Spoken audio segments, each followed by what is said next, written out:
শক্তিশালী দল গঠন করেছিলেন যাহার নাম বিএনপি। বর্তমানে এই পালিয়ে যাওয়া সরকার বিএনপিকে ধ্বংস করার জন্য নানা রকম ষড়যন্ত্র করেছিলেন, কিন্তু সেই স্বপ্ন কোনদিন সফল হয় নাই। সম্মানিত সাথী ভাই আমার, বিএনপি একটি আদর্শ দল। এই আদর্শ দলের কাজ ব্যক্তির স্বার্থে নয়, দেশ ও জাতির স্বার্থে আমরা সকলের জন্য আদর্শ করতে পারি এই আশাবাদ ব্যক্ত করছি। এবং আগামী দিনে আমরা সকলে ঐক্যবদ্ধ আজকে দীর্ঘ অনেক ত্যাগ তিক্ষার পরে অনেক কষ্টের পরে আমরা সবাই একত্রিত হতে পেরেছি।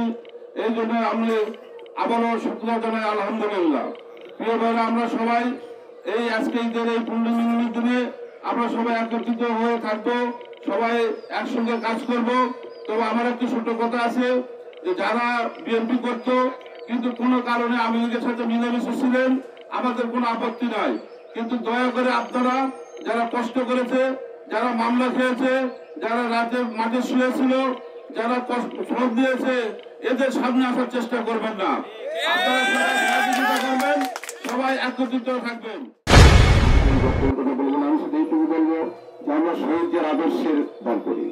আর এই এলাকায় আব্দুল মজিদ তালুকদার পরিবারের যেটা আব্দুল মজিদ তালুকদার আদর্শিত হয়ে আমরা বিএনপি করি। এই জন্য আমরা সবাই এই তৃণমূল অনুষ্ঠানে আপনারা একত্রিত হয়েছেন। আপনাদের কাজ আগামী নির্বাচন ঘোষণা অবশ্যই অচিরেই হবে।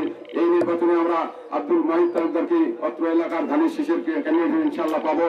তার জন্য সবাই অত্র এলাকায় ইনশাল্লাহ আমরা সবাই আমাদের মেধা ব্যক্তিত্ব আমাদের পরিচয় দিয়ে এলাকার মানুষ সার্বিকভাবে সবাই মিলে ধানের শীষের পক্ষে আসবে, এটা আমার বিশ্বাস।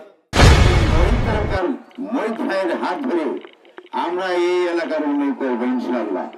আমাদের মধ্যে যদি কোনো দ্বিধাদ্বন্দ্ব থেকে থাকে তাহলে এখনো বলছি আমাদের প্রিয় নেতা কর্মীদেরকে যে আপনারা সকল দ্বিধাদ্বন্দ্ব ভুলে যান। এই আসন স্থায়ী কমিটির কাছে হিসাবের আসন। এই বগুড়ার 3 আসন ঢাকা এবং বগুড়া সবার কাছে পরীক্ষিত আসন।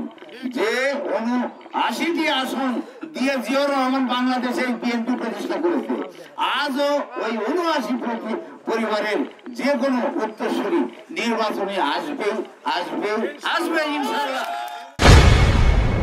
যাই হোক, আজকে আমরা এখানে আসছি মূলত কিছু মেসেজ নিয়ে, কিছু সেটা ঐক্যে ফাটল ধরাবে। কিন্তু আওয়ামী লীগের এখন অনেক মানুষ আশেপাশে আছে, তারা চায় না বিএনপি ঐক্যবদ্ধ হোক।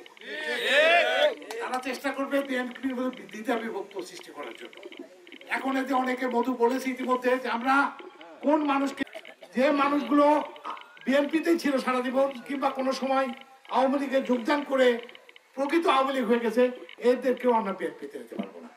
কারণ আওয়ামী লীগ কখনো নিয়মতান্ত্রিক রাজনীতি করেনি, তারা সবসময় অনিয়মতান্ত্রিক রাজনীতি করেছে। খালি রাজনীতি করেনি, লুটপাট সমস্ত অনিয়মতান্ত্রিক কর্মকাণ্ড করেছে। যার কারণে আমরা আমরা নিয়মতান্ত্রিক ভাবে চলার কারণে দিব না, ওই কর্মীকে দোষ দিব না, ওই ভোটারকে আমি দোষ দিব না, যারা নিজেরা বাঁচার জন্য আওয়ামী লীগের সঙ্গে ঘুরঘুর করে তারা বিপদমুক্ত হয়েছে, এই নেতাদেরকে আমি দোষ দিব না। এই লোকগুলাকে, এই তৃণমূল বিএনপিকে আপনারা সঙ্গে দেন, এদের দোষ দয়া তাদেরকে আমরা সঙ্গে নিয়ে চলতে চাই, ঠিক আছে? এটা হলো মূল ব্যাপার, মূল কথা। আর যারা বিভক্ত সৃষ্টি করতেছে, আমি ঈদের পরে আমি তাদেরকে উদাত্ত আহ্বান জানাবো যে সমস্ত জায়গায় কিছু মানুষ শহীদ প্রেসিডেন্ট জিয়াউর রহমানের আদর্শ কিংবা জাতীয়তাবাদী দলের যে আদর্শ, সেই আদর্শ যদি থাকতো তাহলে বিভক্ত হইতো না। সেই আদর্শ থেকে আমরা কিছু মানুষ সরে গিয়ে তারা ব্যক্তি স্বার্থে এই দলকে ব্যবহার করার কারণে দলে বিভক্ত সৃষ্টি করার চেষ্টা। তাই আমি তাদেরকে আহ্বান জানিয়ে থাকতে চাই, না হলে আগামী দিনে কিন্তু বিএনপির যখন সম্পূর্ণ সুসময় আসবে তখন কিন্তু আজকের আওয়ামী লীগের যে কষ্টটা হচ্ছে বিএনপি বিভক্তের কারণে কিন্তু আওয়ামী লীগের যা হয়েছে আপনাদের কিন্তু একই। অতএব এখনো সময় আছে, সময় দিলাম, অল্প সময়ের মধ্যে আসেন, ঐক্যবদ্ধ হওয়ার চেষ্টা করেন। এই মেসেজটা দেওয়ার জন্য আমরা আসছি। কারণ সামনের দিন আজকে আমরা অনেকে মনে করি 5 তারিখের পরে আওয়ামী লীগ যখন চলে গেছে তখন বিএনপি জয় জয়কার, আমরা যা ইচ্ছা তাই করতে পারবো। আসলে এখনো কিন্তু আমরা সেই অবস্থায় আসিনি। কারণ এদেশের মানুষ অনেক কষ্ট করে আন্দোলন করছে, সংগ্রাম করছে, নির্যাতিত হয়েছে, ওই যে বললাম মাঠে ময়দানে পালাই থাকছে, জেল খেটেছে, আর্থিকভাবে ক্ষতিগ্রস্ত হয়েছে, বিভিন্ন ভাবে হয়েছে। আজকে যদি একটা পথ পরিবর্তন হয়ে একটা জায়গায় আমরা পৌঁছেছি, কিন্তু তার অর্থ এখনো দেশ কিন্তু ওইভাবে মুক্ত হয়নি। দেশে এখনো ওই গণতন্ত্র, মানুষের ভোটের অধিকার এখনো কিন্তু মানুষ উন্মুখ হয়ে বসে আছে কখন ভোট দিতে পারবো। কারণ দীর্ঘদিন আমাদের এই দেশের মানুষ ভোট দিতে পারেনি, তাই না? আজ ক্ষমতা আসলে তখন আমরা ইনশাল্লাহ এ দেশের জন্য ওইভাবে আমরা বলতে পারবো যে না, দেশ অন্তত গণতন্ত্র ফিরে আসছে, মুক্ত হয়েছে, তখন আমরা ওইভাবে চলতে পারবো। এখন কিন্তু আমাদের ওই অবস্থায় আসেনি, তাই আমাদেরকে সতর্ক থাকতে হবে। আর আওয়ামী লীগ চলে গেলেও আওয়ামী লীগ অনেক জিনিস রেখে গেছে।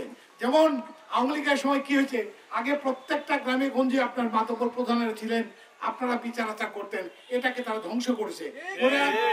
গ্রামে কিছু টোকাই সৃষ্টি করেছে, ওইখানে কিছু হলে টোকাই টেলিফোন করতো, পুলিশ আসতো, আসা অত্যাচার করতো, তাই করছে না? গ্রামের নিরপেক্ষ মানুষ নির্বাচন কি বলে দল করলেও গ্রামের যে মানুষগুলো ভোট, যে মানুষগুলো বিচার আচার করতেন তারা নিরপেক্ষ বিচার করতেন, দলীয় প্রভাব থেকে ঊর্ধ্বে থেকে তারা বিচার আচার করতেন, যার কারণে গ্রাম ভালো ছিল। এখন কি হয়েছে, প্রত্যেকটা গ্রামে মাদকের বিস্তার ঘটেছে। আওয়ামী লীগ চলে গেছে কিন্তু তাদের এই চিহ্নগুলো এখন আমাদের গোটা এলাকায় আছে এবং তাদের কর্মকাণ্ড থেকে আমার দেখেছে যে খুব সস্তা ভাবে টাকা কামাই করা যায়। এখনো অনেক মানুষ এরকম চেষ্টা করতেছে, আরে একটু করলে তো চাঁদাবাজি করা যায়, এইটা কিন্তু বরদাস্ত করা হবে না। কারণ তারেক সাহেব ইতিমধ্যে নির্দেশনা দিয়েছেন, যারা অন্যায় করবে, চাঁদাবাজি করবে তাদেরকে চিহ্নিত করেন, প্রমাণ রাখেন। আমার দল ক্ষমতা আসলে যতই বিএনপির কর্মী হোক আমি তাকে ছাড় দিব না।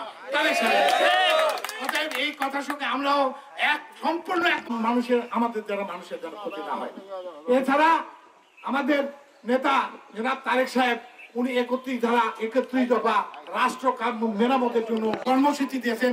2023 সালে 12 জানুয়ারিতে উনি একটা কর্মসূচি দিয়েছেন 31 দফা। আমার কাছে কিছু আছে, আমি যাওয়ার সময় দিয়ে দেবো, গোটা এলাকায় দিয়ে দিন কিছু। এই 31 দফার মাধ্যমে আগামী দিনে এই দেশ 31 দফার মাধ্যমে এই দেশ একটা গণতন্ত্র ফিরে আসবে। এদেশের মানুষের যে চাওয়া পাওয়া, সমস্ত চাওয়া পাওয়া 31 দফার মধ্যে আছে। তাই শহীদ প্রেসিডেন্ট জিয়াউর রহমান যখন একদলীয় শাসন ব্যবস্থা থেকে এদেশের সিপাহী জনতা শহীদ প্রেসিডেন্ট জিয়াউর রহমানকে যে এখানে ক্ষমতায় নিয়ে এসে বহুদল গণতন্ত্র প্রবর্তন করেছিল, একইভাবে আগামী দিনে আমাদের নেতা তারেক সাহেব এবং দেশের ভিতরে খালেদা জিয়া আগামী দিনে এই স্বৈরতন্ত্র বিদায় হবে এবং এদেশে গণতন্ত্র ফিরে আসবে। সমস্ত দেশের মানুষের আকাঙ্ক্ষা সেটা পূর্ণ হবে ইনশাআল্লাহ।